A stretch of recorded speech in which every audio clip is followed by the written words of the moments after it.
Here I lie on my deathbed, recalling things said as my world slips away.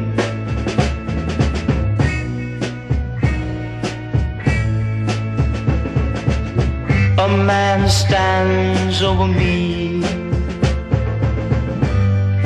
one final plea, though I disagree.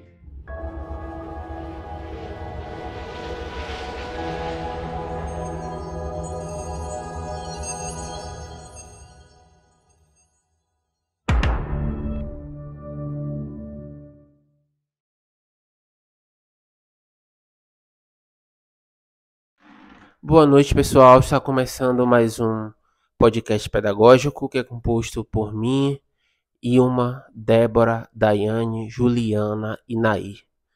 Nós vamos falar sobre o capítulo 2 do livro de Paulo Freire, Pedagogia da Autonomia. E o capítulo 2 fala justamente que o conhecimento não deve ser transmitido de forma bancária. E durante a leitura do capítulo nós percebemos que Paulo fala muito sobre questões raciais, fala sobre o racismo estrutural, fala sobre as classes oprimidas, fala sobre o silenciamento dessas classes. E o que é que isso tem a ver com a não transmissão de conhecimento bancário, né? Tem tudo a ver. Nós decidimos fazer um podcast de uma forma bem descontraída. Como vocês estão vendo, eu estou no sofá da minha casa. Vocês estão vendo tomadas e prateleiras, mas não liguem para isso. E nós fomos atrás de pessoas que pudessem contribuir de forma significativa sobre o conteúdo, né? Houve uma burocracia, porque muitas pessoas disseram que teriam que mandar e-mails, e a instituição disse que teria direito de imagem, que não poderia gravar. Então nós decidimos fazer aquele jornalismo assim ao vivo, de ir na cara de pau e chamar a pessoa para tentar fazer uma entrevista, e vamos ver no que deu. A primeira tentativa foi com Cristina da Mata, uma mulher negra, pedagoga, ela é da Secretaria de Educação. E será que nós conseguimos essa entrevista?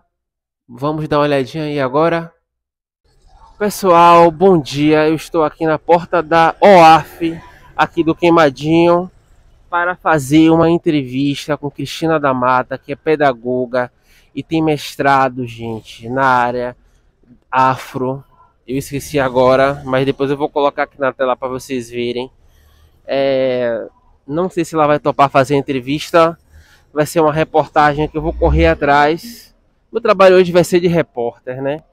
E então estou aqui na OAF, gente. Vamos entrar aqui agora para ver se eu consigo uma entrevista com ela. Pessoal, nós estamos aqui, no caso eu, né, no auditório Senador Antônio Carlos Magalhães, que fica dentro da UAF. Olha só que espaço lindo. Eu fui o primeiro a chegar aqui porque estou em busca da nossa entrevistada, a nossa convidada. Eu vim tentar, na verdade, né? Porque vocês sabem, né, que hoje é um protocolo para tentar entrevistar alguém, você tem que mandar um e-mail, ter permissão. Então, eu vim dar uma de jornalista hoje e tentar fazer a reportagem assim na hora. Vamos ver o que vai dar. Ela ainda não chegou. Bom dia, Cristina. Obrigado por topar fazer essa entrevista. Eu vou ser direto. Eu vou logo à pergunta. Bom, Cristina, na obra Pedagogia da Autonomia, especificamente no capítulo 2, né, de Paulo Freire, ele fala muito sobre o racismo, né? De como nós, educadores, devemos advertir nossos alunos sobre o racismo estrutural que impera na nossa sociedade, na não consciência de muitos alunos negros sobre sua condição. E ele, como educador, não tinha em suas aulas o direito de proibir as ideologias das pessoas. Como, por exemplo, ele cita que um aluno negro oprimido, morador de uma favela, que disse que iria votar em um político reacionário, cujas propostas políticas anuncia seus projetos racistas, né? E, novamente, Freire disse que o papel dele não era de proibir esse aluno de votar no político, e sim de alertar, de mostrar a realidade do jeito que ela é, né? De advertir das consequências do possível voto do aluno negro, ou seja, não é o conhecimento bancário ali que ele estava fazendo, né? Ele poderia ali estar fazendo, introduzindo as ideologias dele, que nós sabemos quais são hoje, né? Então, Cristina, ele cita que na ação, né, dele, político-pedagógica, preservar situações concretas de miséria é uma imoralidade, né? E é assim que este saber, que a história vem comprovando, se ergue, né, em princípio de ação e abre caminho à Constituição, na prática de outros saberes indispensáveis. Ele diz que não tem o papel de fazer com que as massas populares se rebelem, mas que elas, né, percebam em termos críticos a violência e a profunda injustiça que caracterizam sua situação concreta, né? Essas partes aqui que eu citei, Cris, é do capítulo 2 do livro Paulo Freire, desculpe ser redundante, e que tem tudo a ver com o que eu disse até agora, até porque está nesse capítulo, né? A conscientização, a formação de sujeitos críticos, mas não de forma que o conhecimento seja transmitido de forma bancária. Você, como educadora, como enxerga a pedagogia da autonomia durante a sua vida, da docência e durante a docência, em relação aos negros que são oprimidos perante a sociedade? Eu gostaria que você falasse em relação à sua trajetória até hoje. Mas é bom que a senhora se apresente. Olá, colegas estudantes, né? Acredito que este nosso bate-papo, essa nossa fala vai estar indo justamente para um grupo de estudantes do curso de pedagogia. Eu me sinto extremamente honrada, como pedagoga, de poder, de alguma forma, compartilhar esses diálogos que a gente vem construindo ao longo da vida cidadã, da vida acadêmica. Então, eu sou Cristina Santos da Mata, Cristina da Mata, filha de Luzia Bispo dos Santos, lavadeira de roupa, e Florencio Xavier da Mata, pescador, não mais aqui entre nós, né? Já foi para outros espaços. Sou mulher negra, soteropolitana, mãe de duas meninas negras, de Ana Luzia da Mata Araújo e Isabel Cristina da Mata Araújo. E neste meu corpo de mulher preta, eu tenho uma trajetória, e essa minha trajetória me trouxe até aqui. Eu fiz uma escolha, ainda na década de 80, final da década de 80, em fazer magistério, e em seguida eu fiz pedagogia. Então, eu sou pedagoga de formação e por opção. Nessa minha caminhada acadêmica, eu optei por fazer estudos voltados para a educação libertadora. Eu sou paulo freiriana por concepção, sou paulo freiriana por acreditar que as ideologias trazidas na pedagogia paulo-freiriana, elas vêm dizer muito de mim, do meu povo e da nossa sociedade como um todo, né? Uma sociedade que foi assim forjada em bases extremamente racista, em bases extremamente excludentes, e aí a gente vai fazendo uma trajetória que vai nos elucidando e nos dizendo o nosso lugar de pertença, nosso lugar de pertença geográfico, nosso lugar de pertença enquanto classe economicamente social. Falar do racismo estrutural é uma linguagem mais atual, né? É uma linguagem que a gente tem aí alguns autores que vêm se debruçando sobre a questão do racismo estrutural, mas para além das discussões do ponto de vista teórico, do ponto de vista acadêmico, a gente precisa só olhar para os lados, né? Olhar sobretudo para os espaços de poder, olhar para a estratificação social e a gente vai encontrar a cor, né? A gente encontra a cor.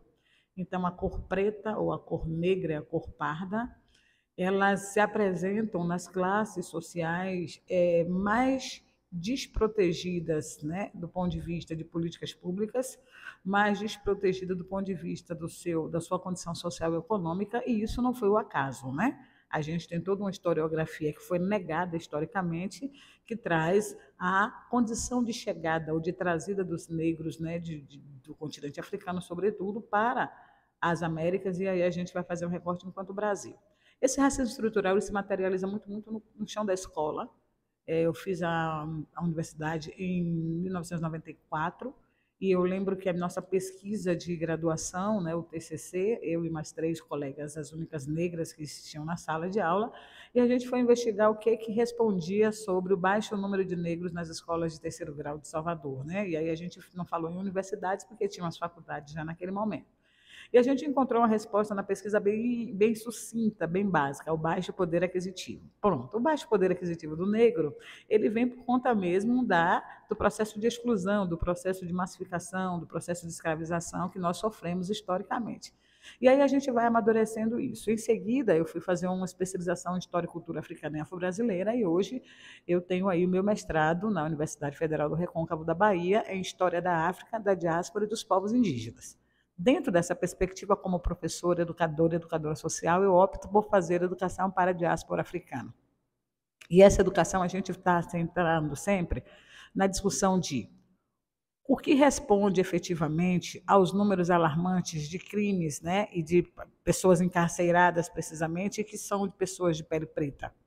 O que responde aos espaços de poder e em todas as esferas, inclusive na educação, que é uma área majoritariamente ocupada por mulheres, é uma área em que nós temos escolas espalhadas nos lugares mais periféricos das cidades, e ainda assim, e formado de muitas professoras, pedagogas negras, ainda assim, quando a gente vai para uma escala um pouco maior na hierarquia de poder, a exemplo das secretarias de educação, das coordenações regionais, a gente não encontra essas mulheres negras representadas nesses espaços. Esse é o racismo estrutural. E esse racismo estrutural ele precisa ser visto como um projeto, né? Existe um projeto para que a sociedade brasileira seja racista. Existe um projeto, e esse projeto ele é alimentado diariamente na mídia, ele é alimentado diariamente em vários espaços sociais, em que coloca sempre o preto, a preta, em condições de desprivilégio. Então, a gente opta hoje, e esse é o meu papel, esse é o meu trabalho como professora educadora social, em fazer o combate ao racismo estrutural. Em dizer nos espaços, na medida em que a escola pública ela se nega a fazer um trabalho de qualidade para, a partir da educação, a gente conseguir ascender a essa classe historicamente subalternizada, a gente está cometendo racismo estrutural. Quando, enquanto professora educadora, eu não compreendo que levar para o meu espaço de sala de aula, para o meu quadrado, uma educação de qualidade, um processo de alfabetização solidificado, eu estou também contribuindo para o racismo estrutural e aí o racismo institucional, né? Infelizmente, a escola ainda é um espaço, é uma instituição racista, a escola é uma instituição preconceituosa, a escola ela vai aí reproduzindo muitos estereótipos de beleza que são apresentados na mídia e que a beleza negra ela não está contida nesse estereótipo. A gente vive hoje o mês de novembro, eu estou hoje, exatamente hoje, indo para a minha 22ª roda de conversa com pessoas para falar da questão racial. Pena que esse convite aparece de maneira muito pungente no mês de novembro. Mas a gente está aqui na luta e a gente está contribuindo como a gente pode para desconstruir, né, para combater esse racismo estrutural. Paulo Freire vive, né? A gente faz parte de coletivos aí que dão conta de manter viva a pedagogia paulo-freireana. Como educadora, eu me forjo nessa luta, nessa militância. Agora preciso também aqui trazer, para dar visibilidade, o movimento negro unificado. né? E os movimentos sociais, os movimentos negros que vieram aí da década de 30 para cá, sobretudo, fazendo enfrentamento ao racismo estrutural, ao racismo institucional, e esses movimentos, eles são aí propulsores mesmo de luta para a implementação de políticas públicas, tá? Então a gente tem a política de cotas, a gente tem a política de cota para as universidades, isso trouxe com certeza uma grande possibilidade de acesso ao ensino superior, e aí a gente consegue perceber uma parcela mais da população negra tendo acesso ao ensino superior. A gente consegue ver hoje a política de cotas para o mercado de trabalho, para os concursos públicos, isso com certeza vem aí contribuindo para que a gente tenha mais condição de falar desse racismo estrutural, institucional e fazer enfrentamento a eles. As políticas públicas, ela têm um papel fundamental, né? Elas não vieram do acaso, elas não vieram de graça, elas foram conquistadas, elas foram tomadas com muita luta, com muitos movimentos. A gente precisa dar visibilidade às pessoas que estão aí encampando diariamente esses processos. A gente consegue perceber que há hoje um processo de tentativa de retirada desses direitos conquistados outrora, mas também a gente consegue perceber em vários espaços, e a universidade é um espaço deste que vem contribuindo para que essa luta ela tenha cada vez mais notariedade, cada vez mais visibilidade. Então a gente consegue perceber que, se historicamente o poder público, através das suas políticas de exclusão, veio colocando as pessoas negras, né, nosso povo, nossos ancestrais, nossa história em condição de desigualdade para o movimento da inferioridade, nós também temos que validar, valorizar e cada vez mais propagar os coletivos, os movimentos culturais, os movimentos sociais, os movimentos políticos e, sobretudo, os movimentos políticos identitários que vão aí dando conta de trazer à visibilidade o que a gente tem produzido, o que a gente tem construído e, com certeza, anunciar dias vindouros muito mais frutíferos para que o menino negro, para que a menina negra possa se reconhecer, possa se ver em espaços sociais, na estratificação social, nos espaços de poder. E essa é a nossa luta, esse é o nosso trabalho, isso é o que a gente acredita, e a gente vai de todas as frentes, através da cultura, através da música, através do entretenimento, através do afroempreendedorismo, através da ciência, através de mostrar para os nossos meninos e meninas, os cientistas negros que fizeram e construíram de maneira muito pujante esse Estado brasileiro, né? E essa sociedade. Então, é nisso que a gente acredita, é isso que a gente faz, é por isso que a gente está aqui. Pessoal, então, essa foi a entrevista com Cristina da Mata. Eu vou perguntar ela mais uma vez. A senhora é pedagoga, né? E fez mestrado em... Eu sou pedagoga, especialista em História e Cultura Africana e Brasileira e sou mestra em História da África, da Diáspora e dos Povos Indígenas. Para mim, ela é um ícone, gente. Então, muito obrigado pela entrevista, dona Cristina, e vai servir de muito para nós discutirmos aí na sala de aula. Tchau, tchau.